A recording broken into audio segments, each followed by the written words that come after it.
Background report ഉണ്ടാക്കും. Social background report പറഞ്ഞ FIR ഇടും. എനിക്ക് ഒരു കുറ്റകൃത്യം നടന്നാൽ എഫ്ഐആർ ഇടും. പക്ഷെ 18 വയസ്സിന് താഴെയുള്ള കുട്ടികളാണ് കുറ്റകൃത്യം ചെയ്യണമെങ്കിൽ എഫ്ഐആറിന് തത്തുല്യമായി, നിങ്ങൾക്ക് പറഞ്ഞാൽ എനിക്കറിയുന്നറിയാം, എഫ്ഐആറിന് തുല്യമായ സോഷ്യൽ ബാക്ക്ഗ്രൗണ്ട് റിപ്പോർട്ട് ഇടും.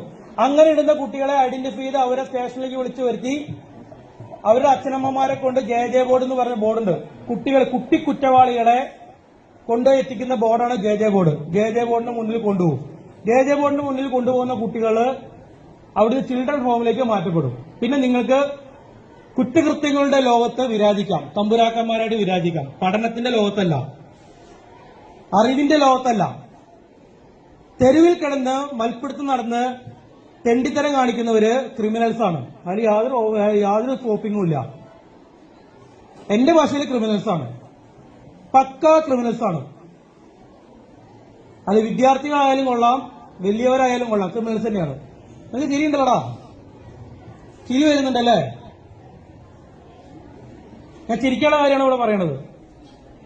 നാളെ ഒരു സോഷ്യൽ ബാക്ക്ഗ്രൗണ്ട് റിപ്പോർട്ട് ഉണ്ടാക്കി ഞാൻ അയച്ച് അതിന് പേര് വന്നു കഴിഞ്ഞാൽ നിനക്കൊന്നും ഒരു പാസ്പോർട്ട് കിട്ടില്ല. അത് ഉറപ്പിച്ചോ. ഒരു പുറത്തേക്ക് പോകാൻ കിട്ടില്ല, ഒരു പാസ്പോർട്ട് കിട്ടില്ല. ഇന്നൊരു തൂപ്പുകാരന്റെ ജോലി കിട്ടാൻ, ഒരു പെട്രോൾ പമ്പിൽ അടിച്ചു കൊടുക്കാൻ നിൽക്കണമെങ്കിൽ പോലീസിന്റെ ക്ലിയറൻസ് സർട്ടിഫിക്കറ്റ് വേണം. ഇവൻ ക്രിമിനൽ കേസിൽ ഉൾപ്പെട്ടിട്ടില്ല എന്ന സർട്ടിഫിക്കറ്റ് വേണം. അവിടെ കമ്പ്യൂട്ടറിൽ ഒരു വട്ടം കയറി കഴിഞ്ഞാൽ പിന്നെ ജന്മമുണ്ടെങ്കിൽ നിങ്ങൾക്ക് ആ ക്ലിയറൻസ് സർട്ടിഫിക്കറ്റ് കിട്ടില്ല. PCC എന്ന് പറയും, പോലീസ് ക്ലിയറൻസ് സർട്ടിഫിക്കറ്റ് കിട്ടില്ല. പിന്നെ ഗോവിന്ദ സ്വാഹ കഴിഞ്ഞ ജീവിതം. ഈ സിനിമ കണ്ടിട്ട് പല തോന്നിയാസ സിനിമകൾ നമ്മുടെ ഇപ്പം ഇറങ്ങിക്കൊണ്ടിരിക്കുകയാണ്. സ്കൂൾ പിള്ളേരെ തോന്നിയാസികളാക്കി കാണിക്കുന്ന, ചിത്രീകരിക്കുന്ന പല സിനിമകൾ ഇറങ്ങിയിരിക്കുകയാണ്. അത് അവർക്ക് പൈസ കിട്ടാൻ വേണ്ടി മാത്രം ഉണ്ടാക്കുന്ന സിനിമകളാണ്. അത് കണ്ട് ഇൻസ്പയർഡ് ആയിട്ട് നിങ്ങൾ തെരുവിൽ കിടന്ന് യുദ്ധം ചെയ്യണ്ട. ഇൻസ്റ്റാഗ്രാമും എനിക്ക് ഇൻസ്റ്റാഗ്രാമും ഇല്ല, ഫേസ്ബുക്കും ഇല്ല. അതുകൊണ്ട് എനിക്കൊരു കുഴപ്പമില്ല. ഞാനൊരു കൂലിപ്പണിക്കാരന്റെ മകനായിട്ട് ജനിച്ചതാണ്, ജീവിച്ചതാണ്. എന്റെ അച്ഛന് കൂലിപ്പണിയായിരുന്നു. ആ കൂലിപ്പണിക്കാരന്റെ മകനായിട്ട് ജീവിച്ച ഞാൻ 10ാം ക്ലാസ്സും കഴിഞ്ഞ്, പ്രീ കഴിഞ്ഞ്, ഡിഗ്രി കഴിഞ്ഞ്, PG കഴിഞ്ഞ് ഈ ഒരു പോസ്റ്റിലേക്ക് എത്തണമെങ്കിൽ അത് നിങ്ങളെപ്പോലെ തെരുവിൽ യുദ്ധം നടത്തിയിട്ടല്ല, തെരുവിൽ തമ്മി തല്ലിയിട്ടല്ല, തെരുവിൽ തമ്മി തല്ലിയിട്ടുമല്ല, അടിപിടി ഉണ്ടാക്കിയിട്ടുമല്ല.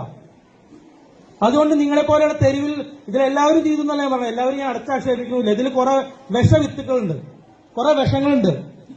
ഒരു കുടം വെള്ളം എടുത്തു കഴിഞ്ഞാൽ ഒരു തുള്ളി വിഷം മതി മൊത്തം ആ വെള്ളം നശിപ്പിക്കാനായിട്ട്. അങ്ങനെ എല്ലാത്തിനും കുറെ വിഷങ്ങളുണ്ട്.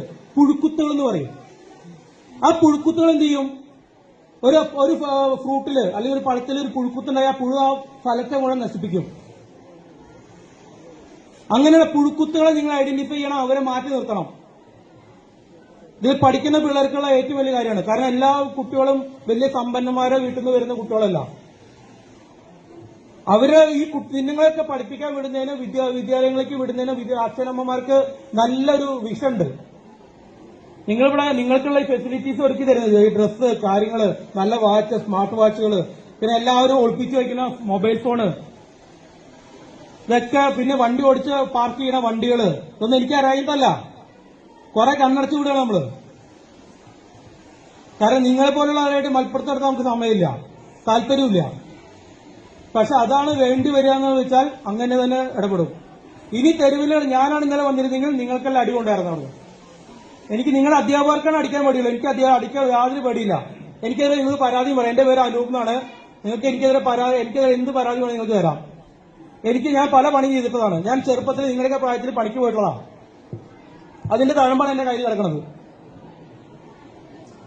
ഞാൻ പണിക്ക് പോയി പണി പഠിച്ചവനാണ്. ഈ പണീനെ വേണമെന്നില്ല. എനിക്ക് ഒരു പേടിയില്ല ഒരുത്തിന്. നിങ്ങൾ അധ്യാപകർക്ക് പേടിയുണ്ടാവും, എനിക്ക് പേടിയില്ല. ഞാനൊരു അധ്യാപകനായിട്ടുണ്ട്, കുറച്ച് കുട്ടികളെ പഠിപ്പിച്ചുള്ള ഞാനും. അപ്പൊ ആ ഒരു പരിപാടിയില്ല. നിങ്ങളുടെ സ്കൂളിൽ ഇപ്പൊ ലാസ്റ്റ് അദ്ദേഹം പറഞ്ഞു നാട്ടുകാരെ ഇടപെടുന്നു. ഈ നാട്ടുകാരുടെ ഇടപെടൽ കാരണം ഞാൻ ഇപ്പൊ വന്നത് ഇവിടെ. നിങ്ങൾ റോഡിൽ കിടന്ന് തോന്നിയസം കാണിക്കുമ്പോൾ നാട്ടുകാർക്ക് അത് പബ്ലിക് ന്യൂസൻസ് പറയും, പൊതുശല്യം. ഈ സ്കൂളിലത്തെ പിള്ളേര് പൊതുശല്യങ്ങളായി മാറുകയാണ്. എന്തൊരു നാണക്കേടാ മക്കളെ. തന്തിയും തള്ളിയും കഷ്ടപ്പെട്ട് പണിയെടുത്തിട്ട് ജോലിക്ക് വിടുകയാണ്, പഠിച്ച് നന്നാവട്ടെ എത്തി വിടുകയാണ്. തെരുവിൽ കിടന്ന് പട്ടികളെ പോലെ തല്ലുണ്ടാക്കുകയാണ്. തന്തേനെ തള്ളേനെ പറയിപ്പിക്കണത്. അത് മനസ്സിലാക്കി നാട്ടുകാർ, ഞാനല്ല പറയണത്, നാട്ടുകാര്